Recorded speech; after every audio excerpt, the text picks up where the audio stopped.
All right, so we are back on again. Of course, we are Biafrans. We know how to fix things, huh? When we're here, but I ain't got it. Any kind of way we will get it done. So we do want to welcome our brothers and sisters once again. Good day, Biafrans, friends of Biafrans, lovers of freedom all over the world. I have my sister here today, Sister Augusta in Kentucky. I mean, in Richmond, Texas. Sister Ekwe in Kentucky, and of course, Monachi here in Houston. Of course, before we get started, we do want to thank Chukwuka Biama, who makes it possible for us to be here. Like our prayer goes, dear Lord, as we face these uncertain times in our land, we ask you, Lord, to dwell amongst us. We are comforted by the knowledge that you alone, our Maker and our Redeemer, and the ultimate Master of our lives. We trust our land to your loving care, Lord. Send your Spirit to touch the hearts of our people. Give them the wisdom to know what is right and the courage to do it. Give us your light, your truth to guide us in our ways so that we may seek your will in our lives and impart the world around us for your kingdom. Rock of Ages, we know that you have endowed us with power, authority, and wealth to build a place of worship, a future for our children, that we will worship you once we restore our land. Therefore, everlasting Father, we are asking for your intercession as we play our part in actualizing this God's mandate. In Chukwukikabiama's name we pray. Amen. We do want to thank our brothers and sisters all over the world, everyone fighting tirelessly to ensure this restoration project. We do want to thank our leader for all the hardcore Biafrans all over the world. So we thank everyone so much. Our topic today is maximizing our resources. Maximizing our resources. Why did we come up with this topic today? You know, we as mothers, that's what we do. We make sure that everything that we have is enough for the family. Even when it's little, even when it's not, it feels like it's not enough. We are almost like Jesus, who took one loaf of bread, or is it 5 loaves of bread and one fish, right? I'm not too biblical, and he used it to feed the whole world. So that's what we mothers do. We get the little things that we have and we make it work. And we are calling today on our brothers and sisters to do the same, to maximize our resources. What is our resources? Resources are anything that has utility and adds value to our life. We all know that things like air, water, food, plant, animal, mineral, metals, and everything else that exists in nature has utility to mankind. There are also other resources that have economic value, such as gold, silver, copper, bronze, that can be exchanged for money. The economic value is then used to accomplish some type of activity or as a means to undertake an enterprise and achieve desired result. The three most basic resources that mankind are always interested in is the land, labor, and capital. There are also other resources like energy, information, expertise, management, and time. All these things are important resources that we must manage well to ensure our sustainability.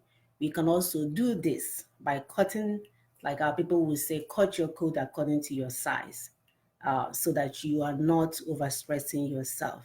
That means that we have to live within our means, being yourself at all costs, and knowing that we are enough. That is the biggest problem with a Black person, a Black man or a woman, not knowing that they're enough. I can give an example of here in America when they do all this Academy Award, Emmy Award, white people will come there with t-shirt and shirt. And sometimes they even have their cap backwards.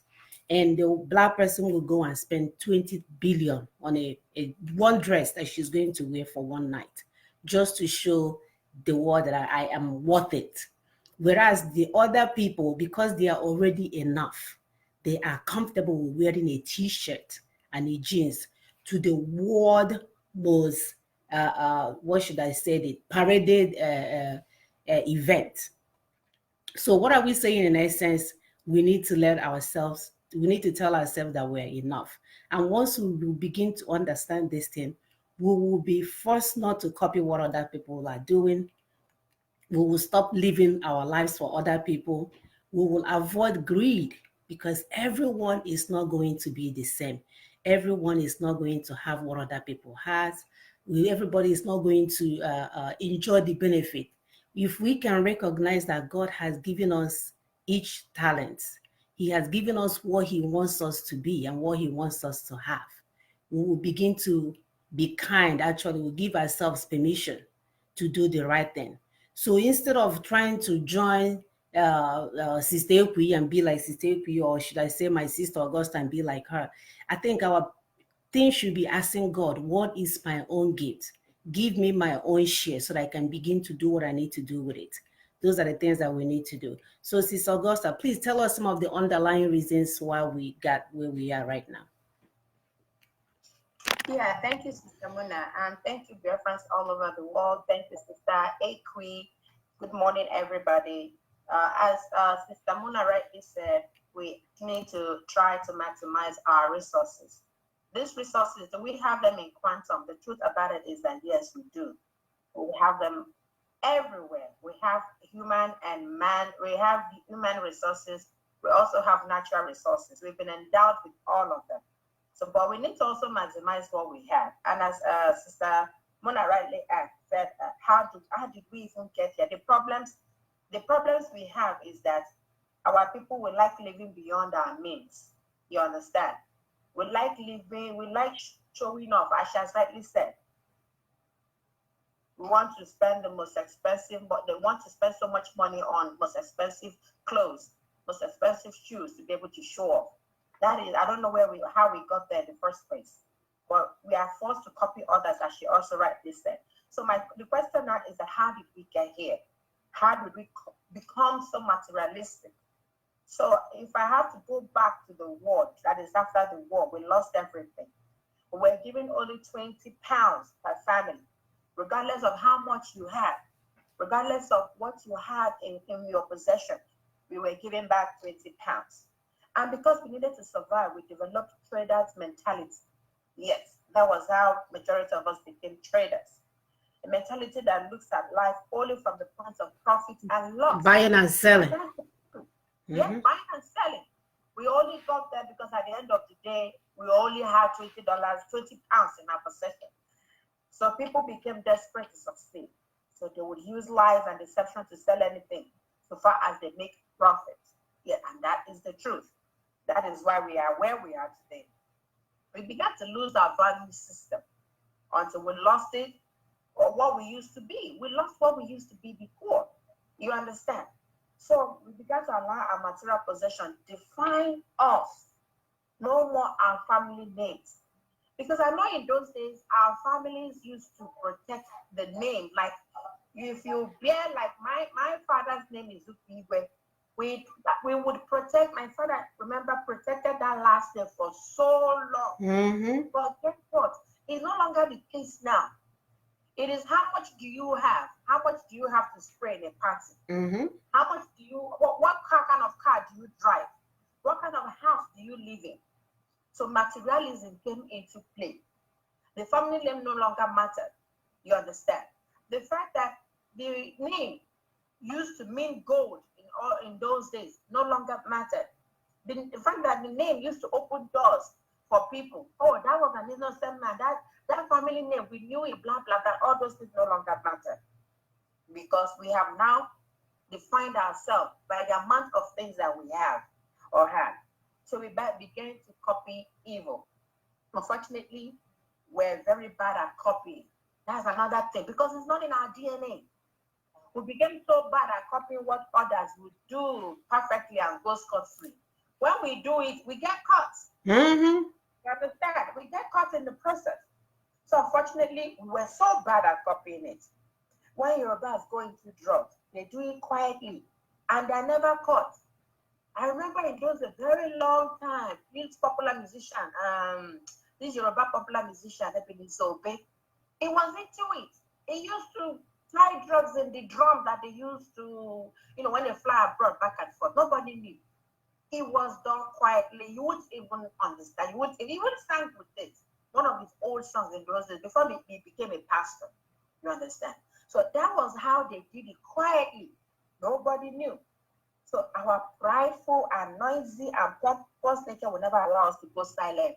When others do it silently and make their money and become trillionaires. If our hand touches just 1 million, we're already making so much noise, letting everybody know that we have arrived. Bringing attention to ourselves. Yeah. We start showing off that in my. You understand? We want to start showing off and letting people know that, hey, I've got it. You'll be so surprised. The thing now became just part of us. And that is not who we are originally. That's not who we are. Even when we take risk, we show up with it, then it will all backfire. We're Umuchineke, called to be clean. We are Umuchineke and we are called to be clean. A blessed nation.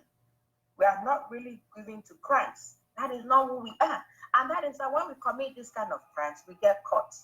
So my advice is that we should just let it go and stop messing with what God has originally intended for us. We need to allow all those sleeping dog lives so that we can go back to the original thing that God has intended us to be. Thank you, Sister Mona. Thank you so much. Absolutely. Sister Augusta, you mentioned how we were not born to be criminals. And I'm telling you, I knew that from day one because I began to call myself in Kemdiche. Everybody will go and do the same thing. When I go there, the police will be there to arrest everybody. So that's how I knew from day one. And I keep telling people we are not born to be criminals, but they are not getting it.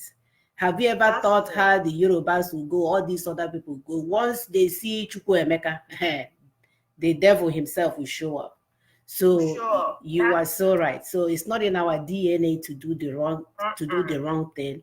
As a matter of fact, and then I figure that God has given us the sense to actually maximize our resources. Because it's we Biafrans that will come to America with a suitcase, and when you see us in the next 5 years, we're living bigger than Americans. So just starting with something that small. Just starting with something that small. So since we are students of Chukwuka Biama, the maker of the universe, you know that we are not called to live the life of crime, right? Yes, my sister. First of all, let me greet our people, listeners, Biafrans, non-Biafrans, lovers of freedom. We thank you this morning for your time coming to listen to us. Thank you, Sister Mona. Thank you, Sister Augusta. Yes, you're right. We are not called to live a life of crime. That is not why people made us to be here. You see, even when you're leaving home, your mom will give you Bible. We're the only ones that when you're leaving home, even as a man, as a boy going to go and learn how to pray, your mom will give you a Bible. She will go and bring a rosary and put on your neck and say, take. She'll get prayer book and give you. She say, my child, please, I'm here praying for you. You will succeed. She's not doing all that to send you to go and do anything that is not right. Because she believes that we are connected to Chukwuka. Yes. Then we allow the enemy to push us too far. We allow the enemy to make us to become the people that we are not. The people that will go and do anything just to survive. All these killings you're hearing, oh, this one killed this person, or use that to go and make money, or do that. It's not who we are. That's not who we are. It's the evil, like my sister said, that the war, they pushed us, made our people to start like you want to survive. Desperate, very desperate, frustrating us from every angle. But it's time for us to stop and ask, what is going on? No, we didn't do that. We kept moving, going down the hill. As they push us, we're going down. We allowed our enemies to ride us like donkeys. They kept shifting goalposts. When we get there, they will increase it again. When we struggle, get to that place, they will move it again, move the goalposts. We are so interested in scoring the goal. So even if they move the goalposts, we will run, struggle hard, even push our brothers aside to go and score. We are not asking who is moving this goalpost. Why are you moving the goalpost now? This thing you are doing is not fair. No, we are just here to struggle, so that even if we will just score. Let's just struggle and score. They kept moving the goalpost. The more they move it, the faster we will run, the harder we will struggle to go and score. We didn't mind that the weak ones in our midst could not cope. Because if you keep changing, twisting it up, make it harder for somebody to succeed. Eventually, the weak ones will not be able to cope. The crippled, the blind, the ones that are incapacitated by nature, the not too intelligent ones, the not too smart ones, they cannot cope. What happened? We started ridiculing them, calling them names. And they start calling people names because they could not compete with what the standard that the enemy is setting. Meanwhile, it's the enemy that is making the conditions so difficult. Those that are became the survival of the fittest. Those that are strong continue to struggle to make it. Even ordinary jam, you have to score so high before you get admission. But those that are not too smart cannot make it. We turned and started making jest of them, laughing at them, made them feel worthless, ashamed of themselves. When they cry, we'll call them even worse names. As time went on, these weak ones, that instead of us to take care of them, we were making jest of them. They began to look for ways to catch up by all means. Because they could not cope with the standard the enemy set. The strong ones could cope, but the weak ones could not. So rather than families work together, what we did, like in those days, I remember in those days in the farm, when you go to the farm, everybody will work together. The older ones will carry big home. The small ones will carry small home. That means we recognize that people have different abilities. So you will be doing your own. Your mother will be doing your own. The same Nkechi, continue now. The small Nkechi will be doing her own. Small. Nobody was laughing at Nkechi and saying, Nkechi, look at you, you're using small home. No. They gave you home according to your strength and power. So why are you? Start this small one and be doing this. That's who we were. We were not competing in family. We recognized the weak ones in our family, and the strong ones protected the big ones. The strong ones will go and do the big ones. In our language, they say, Obelas, Atobelenko, Nukwas, Atanukonko. We recognize that people have different abilities and different strengths. So we say, okay, if you are big, do the big one. If you are small, do the small one. We did not make the standard that everybody has to compete over the same thing. Like competing, you feel like the ground is not level. We just make everybody compete. No, that's not what we used to do. It's that of the standard the enemy set that made us to become like that. And eventually, we started making sacrificial lambs out of our children. Especially the first and the first sons and first daughters. We will make them sacrifice everything for the sake of the family. They kept giving and giving. People kept taking away from them. We will make women to marry old rich men just so that the younger ones can go to school and have a better life. The mother will call into the bedroom, singing them, you just have to do this for our family. You don't love the man, no. You have nothing to do with the man. They say, you see, you are very poor. Please, you have to go. He said, Mama, I don't like that man. He said, even me, I did not like your father too much when I married you. They'll start giving you examples. You see that one that married that old man. You see now she's comfortable now. She did not like the man that time. She was crying. They will paint it for you. Meanwhile, you're just being a sacrificial lamb. They want to sacrifice you. They want to sacrifice your joy. They want to sacrifice your future. And they will push you for the family. They will tell the first son, you see, okay, he went the other day, he has made so much money. The other time he came back with money, with car. He said, Mama, I want to go to school. He said, if you continue like this, now hunger will kill us.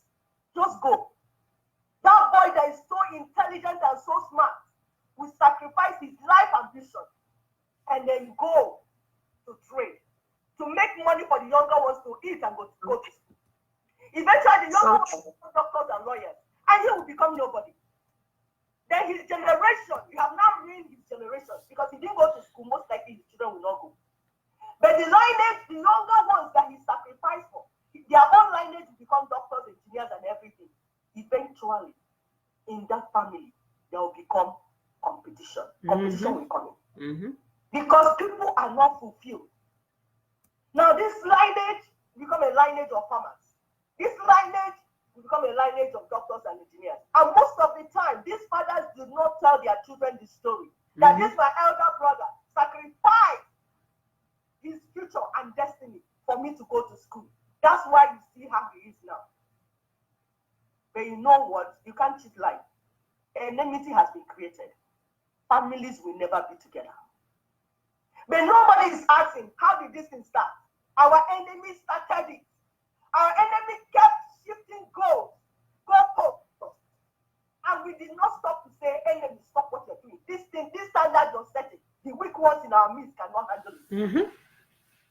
We kept running. Oh, if they do this again, yes, I can do it. Like a toad, like inside hot water. Once they turn it a little bit, say, yes, I can adapt. They do it again, yes, I can adapt. We denied men good education and pushed them into making fast money to deliver the family from poverty. This is what we did. But who made us do it?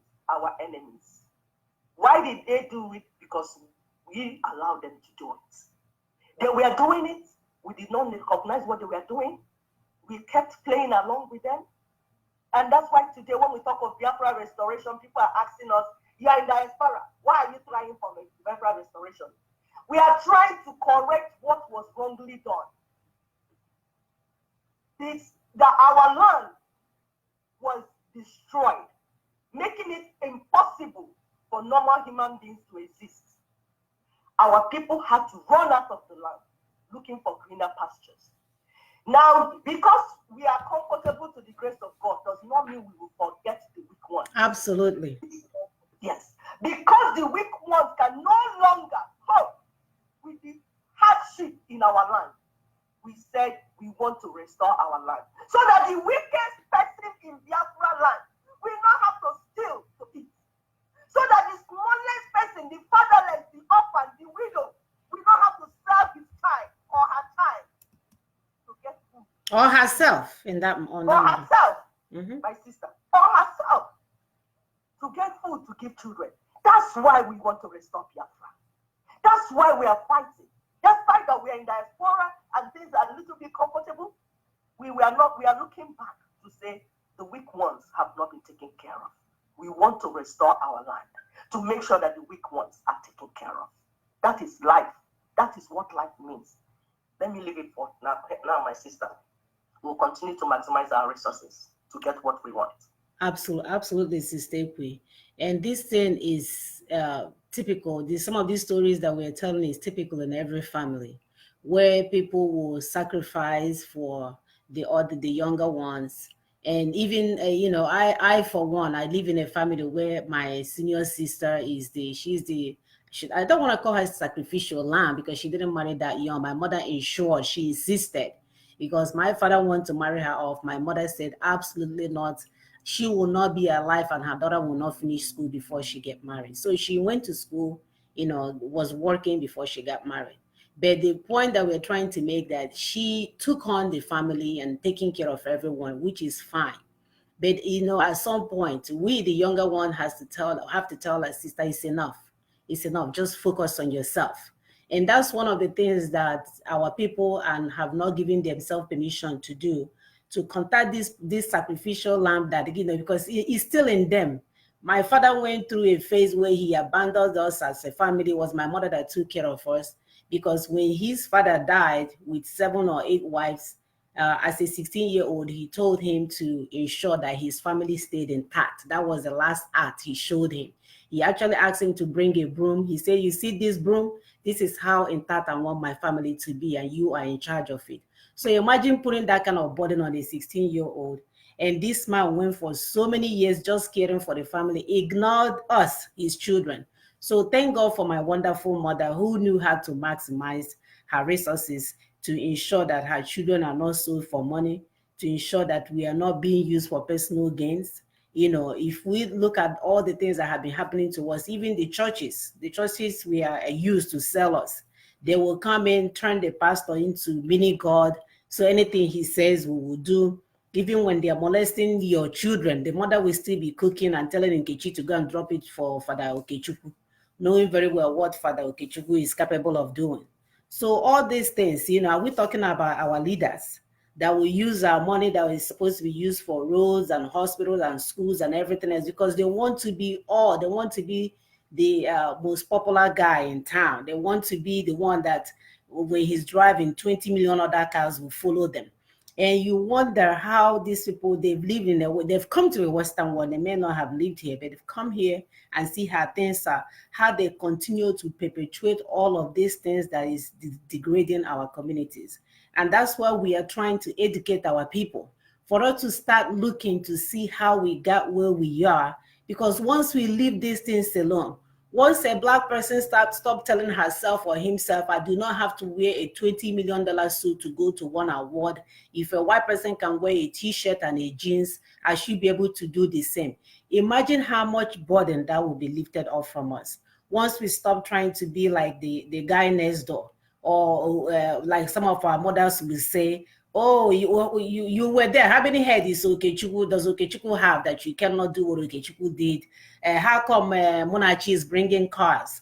He went to Europe 2 years ago. He's bringing cars, and you're coming here telling me stories. And those are the shame that we do not want to put on our brothers and sisters. We as people have gone through a lot.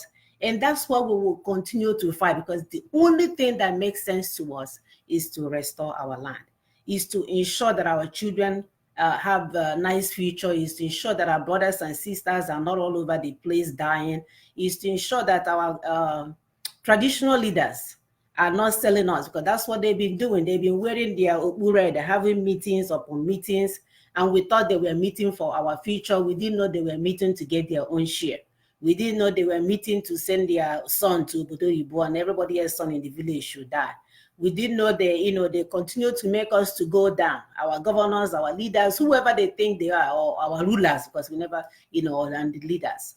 So ensuring this restoration project is the only thing that makes sense to us, is the only thing that will help us to get our dignities back, is the only thing that will ensure that every Biafran, we don't see you guys as, because the problem is unending. We don't continue to be forced to be who we are not. We don't want a situation where people will say, a friend of ours just came back from home and he mentioned how everybody in that place is a criminal. This is a Biafran saying this about other Biafrans because of the behavior that he saw. And we know that the reason why they are that way is because they are trying to survive. We do not want a situation where all you have to do is to do all the wrong thing in order for you to survive. Because for you to be a zoo person, for you to be a Nigerian, you have to be a criminal. So this maximizing what you have, number one, especially for those ones that are poor, ensuring that it's not always easy, but being a criminal is definitely not one of it. So Sister Augusta, please continue. Thank you, Sister Mona. Thank you so much. As you rightly said, we have to maximize all that we have. I was just going through the Facebook. I saw one of our brothers, Nduka Nabu. He was saying that Biafrans have to go back to creativity and innovation. It's good that Biafrans are into buying and selling, but let's start engaging in the production.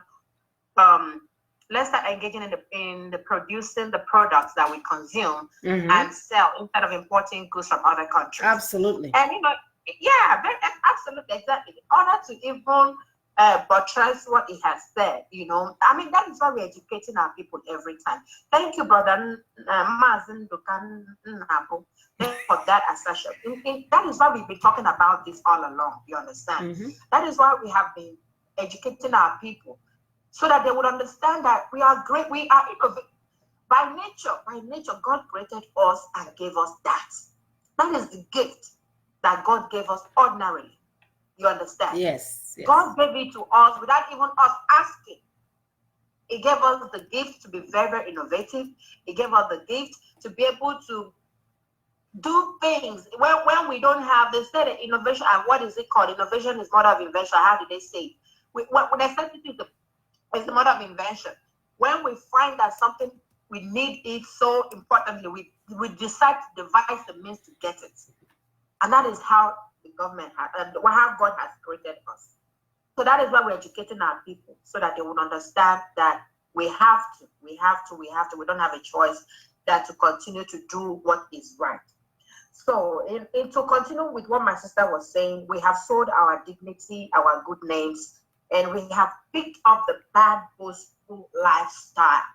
And that is the truth. I'm going to use Houston, for instance. If we go to parties, for instance, here in Houston, as we've often said, they do parties Friday, Saturday, Sunday. Is a deal. There's one that you must just attend. Sometimes you attend 2 or 3 parties in a day. In any of those days that I've called, you see people showing off. You see people being boastful of what they have. You see people being boastful of the kind of wealth that they have. The kind of clothes, from the kind of clothes they have to the kind of cars that they drive. We are not against that. We're not against you driving Bentley. We're not against you driving a Ferrari. No, we're not against that. But you see the boastfulness in how they do it. Or using it to intimidate your brothers and sisters, yes. Yes, they want you to bow down to them. They want you to understand them. That is the lifestyle. That is what we have turned ourselves to. We want to tell the world that, hey, we earn $1 million an hour in salary. Meanwhile, Zuckerberg, whatever his name is, still wears Walmart outfits. I know. He still wears slippers for Walmart, $10 t-shirt. That is what he still wears. And I'm sure he buys his suits from Walmart. But we have to either go to Saks Avenue or we have to go to Dillard. We're all guilty. I'm also guilty of that. But the truth about it is that we need to stop this our boastfulness and start thinking back home and start being innovative. If you have that resources to be able to build industry back at home, as our brother said, we should be able to go back there and do it. So we began to glory in evil because we have lost our shame. That is the truth. We make merchandise of our future and destiny, including selling of our newborn babies. You know that people now do that? They give back and they sell their newborn baby for money, for food. It's prevalent back at home right now because the resources that we are supposed to manage are no longer there. You understand? We even started breeding babies for sale. Yes, it's happening. I was watching something on Facebook. A woman sold a child for 600,000 naira. Was it 600 or 60,000? I'm not sure now. For a meager amount. And I am wondering, this child that God has given you, you are selling it to a couple that doesn't have. I mean, yeah, they do adoption, but in this case, that you are actually selling, you are breeding kids to sell. Who has made us this way? Definitely not God. Definitely not God. And men now sell their daughters, their sisters, and their mothers into prostitution. Yes. You see your mom, your dad, when your dad will see his best friend will say, okay, before I'll give you this money that you're asking for, I mean, I have to, test your daughter or your wife or your wife, whatever. Yeah, it happens. Horrible. It happens. Horrible. So because you want to go and loan like 100,000, a stupid, ugly toad will stick with your daughter for that. So we have started selling our people into prostitution. Our girls sold everything that made them women of honor, from their womb to their whatever. Some even, because they don't want to start having babies, some even tied their tube so that they can continue on prostitution. You understand? They tie their tube so that they won't have babies. You understand? So these we need to stop. They saw the opportunity to become mothers for tomorrow. Yes, because when that tube is tied, untying it costs a lot of medical whatever. You won't, even when it's untied, the probability of you having a baby diminishes. You understand? So everything useful to themselves is being sold. Their eggs, their womb, their babies is becoming very, very prevalent everywhere in Biafra land. And we're asking our people, please get back to what we used to be.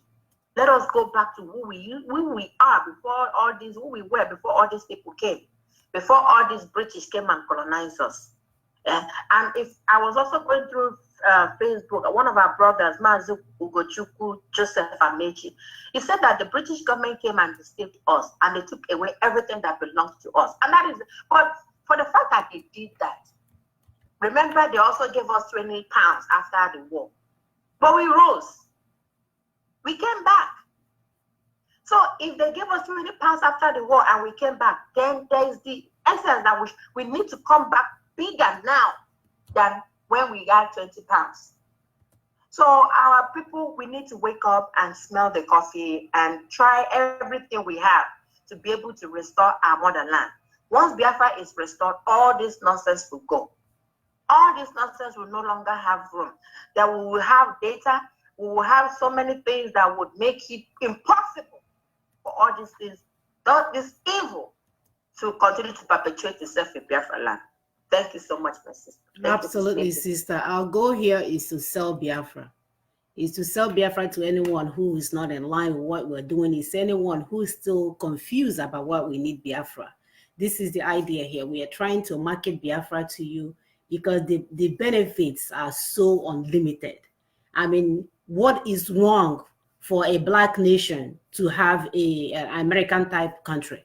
Or whatever, you know, a British type place where people will have retirement, where people will live good life, where people will stop living their own country to go somewhere else and become a slave, or be somewhere in Libya where they're taking your organs. We are here to market Biafra, and building a nation is part of what we are doing. So, Sister, please continue. Yes, my sister, we're here to market Biafra. People that don't even have a good product try to sell. Like, what's this man? Femi, what does my sister call him? Additional, or whatever he calls himself. People, I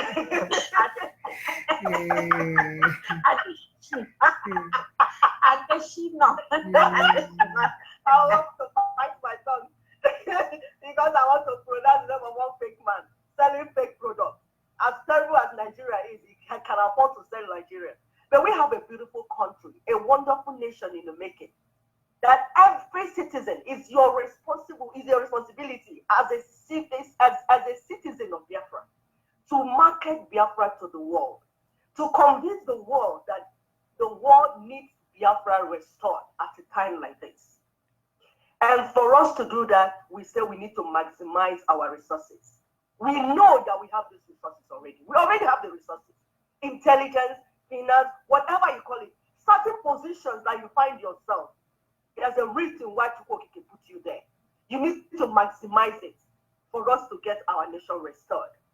Yes, my sister Augusta, I know when you talk about what Gotuku just said, you know. Yes, you're right, Maz, you just said. We must come back together. Take back what belongs to us. We must come together and take back what belongs to us. If we bounced back before, it's time to bounce back again.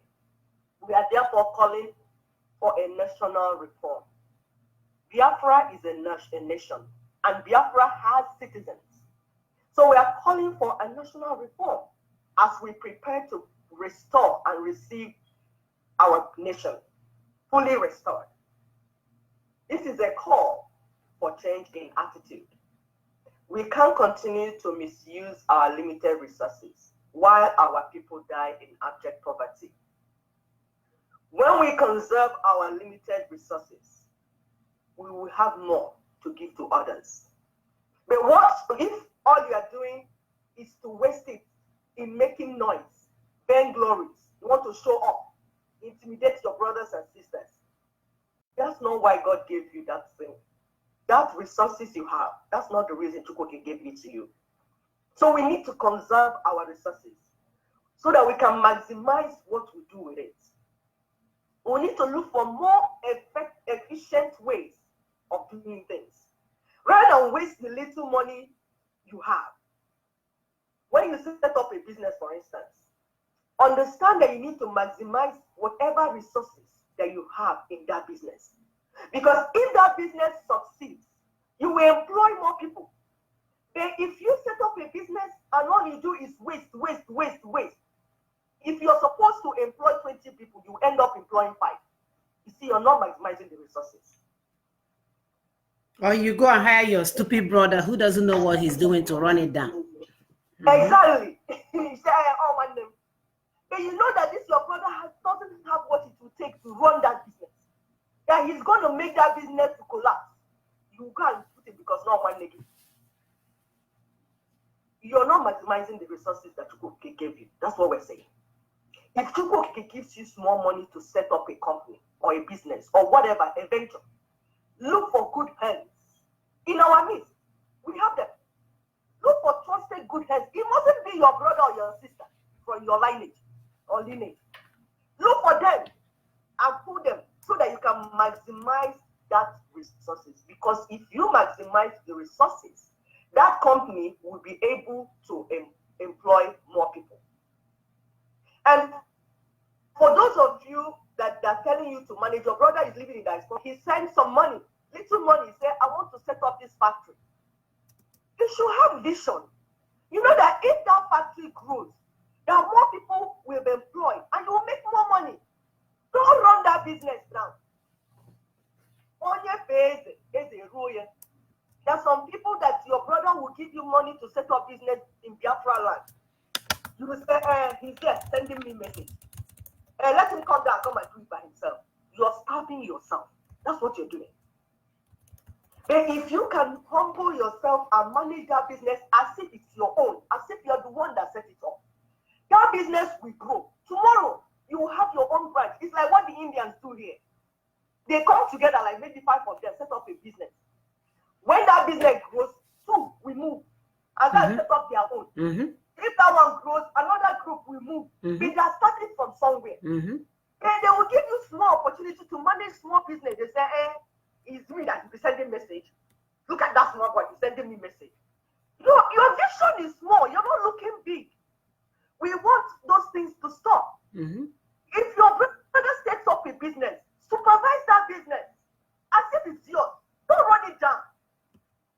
Watch it. Take it as your personal business. Help him to make it grow. Because when it grows, from there you can open your own branch. It's time to hold our people accountable. You that you're sending your brother, you're setting up business. Don't just set it up and look away. Check to make sure that that person that you sent message is doing what he wants to do. If you send your brother money to buy something for you, check. Tell him to give you receipt. Don't be shy.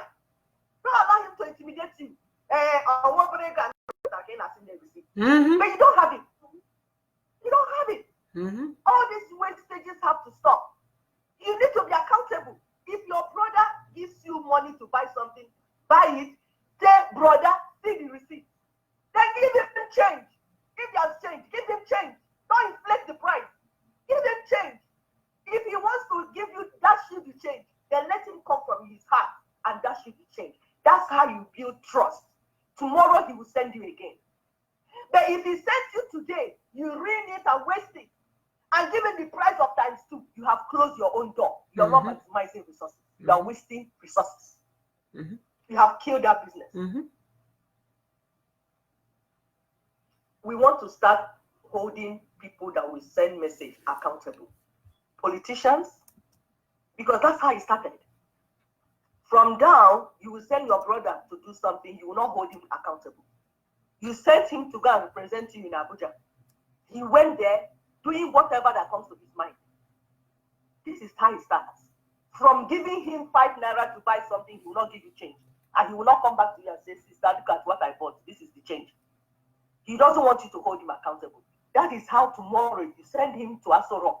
He will go there and not give you account of what he's doing.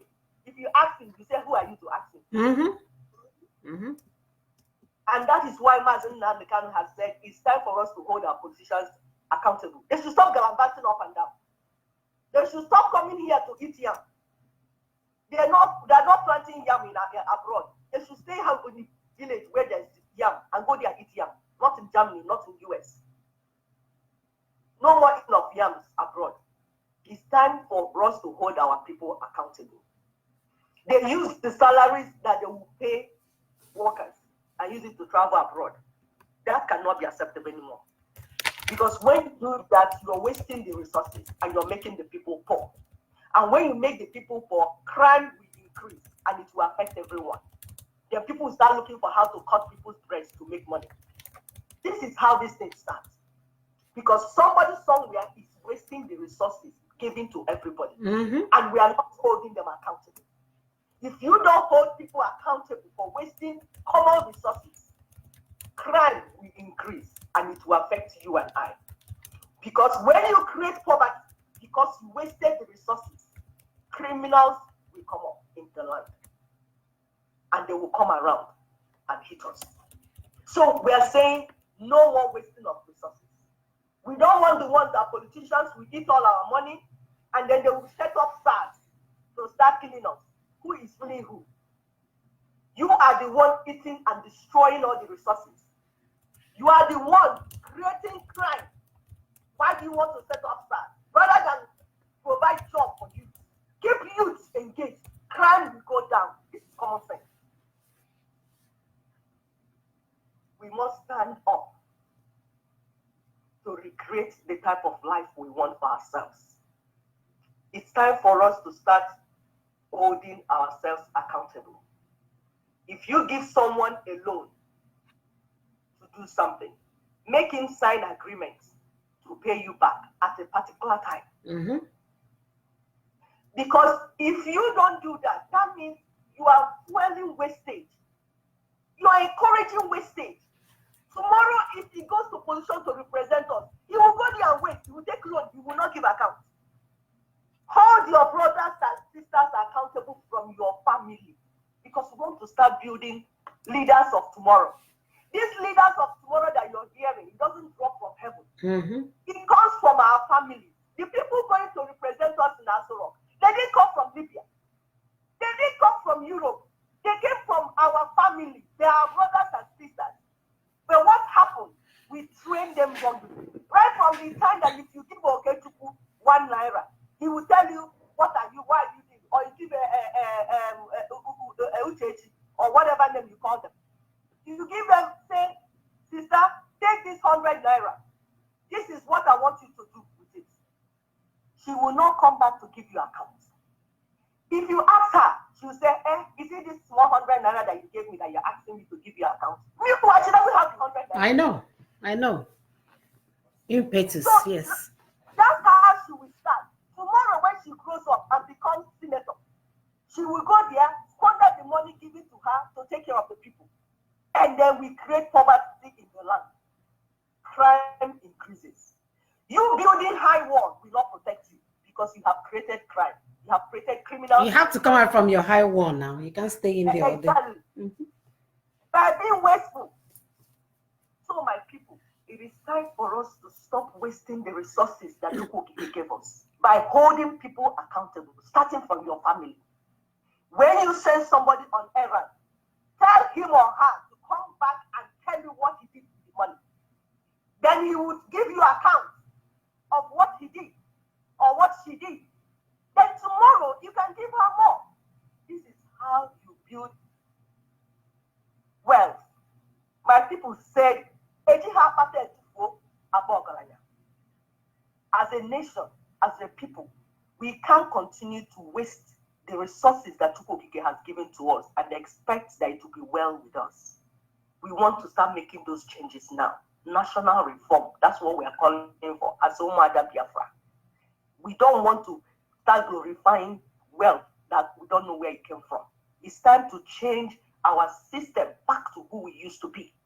When you come with your wealth to come and impose on us and frustrate the weak ones in our midst, we will tell you to stop. We don't know where the source of your wealth. If you're so rich, use it and help all the people in your village, all the widows and orphans. Build homes for them if you're so rich.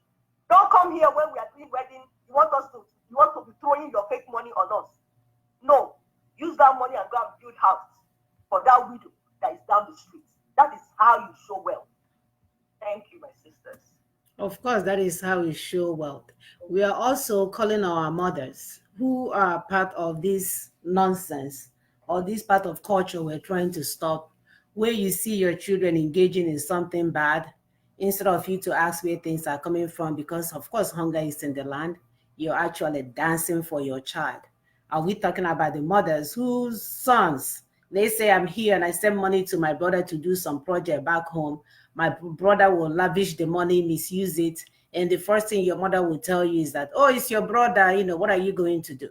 So mothers, if you have that time to make such statements, you should also have the time to make sure that Ikechukwu that was sent message completed that message, because we cannot continue to waste.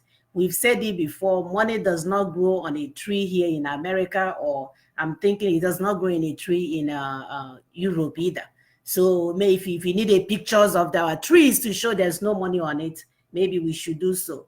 So we have to hold everybody accountable in order to make sure that this process that we're talking about works. So it's time for us to take phone calls. If you want to call and give us your contribution, the call number remains the same. It's +1 281 643 7283. +1 281 643 7283. Our other line is +1 774 338 0942. +1 774-338-0942. You can also reach us on Skype, Biafra Women Show on Skype. You can reach us on Messenger, Monachi or Justice or Biafra or Pala. All this information is on our Facebook Biafra Women Show account. So look it up, call us and give us your 2 cents. You can also make comments on our Facebook account. We are replying as you send your messages. Sister Augusta, please go ahead. I know you have something to say. Exactly. I was just looking at, there's a wonderful brother here on our platform. The guy is just mesmerizing me a little bit. The fact is that most of what he's saying is what we have said before. So he's just reiterating them. That's Mazen Dogarnabu. He said that the Nigerian English contractor called Julius Berger cannot do better than the Biafra. No, he Biafra can't. has full professional resources, the manpower, and the intellectual abilities to build even better roads and houses. Biafra and Biafra lands are blessed by God, and that is the truth. It's something we have been saying forever. It's something we have been, I don't know if he's just joining us for the first time, but it's something we have been saying since the show started, that what we have, the capability that we have, we are a different kind of breed. We are. God made us different. We are, So the capability that we have, the Julius Bergers of this world don't have it. You understand? It's just that we have been I don't know, probably killed, if I would put it that way, or stifled by the people that are supposed to lead us. You understand? We have useless governors. We have useless or what's not that are manning the mantle. They're not even supposed to be there in the first place. So that is why we are having issues.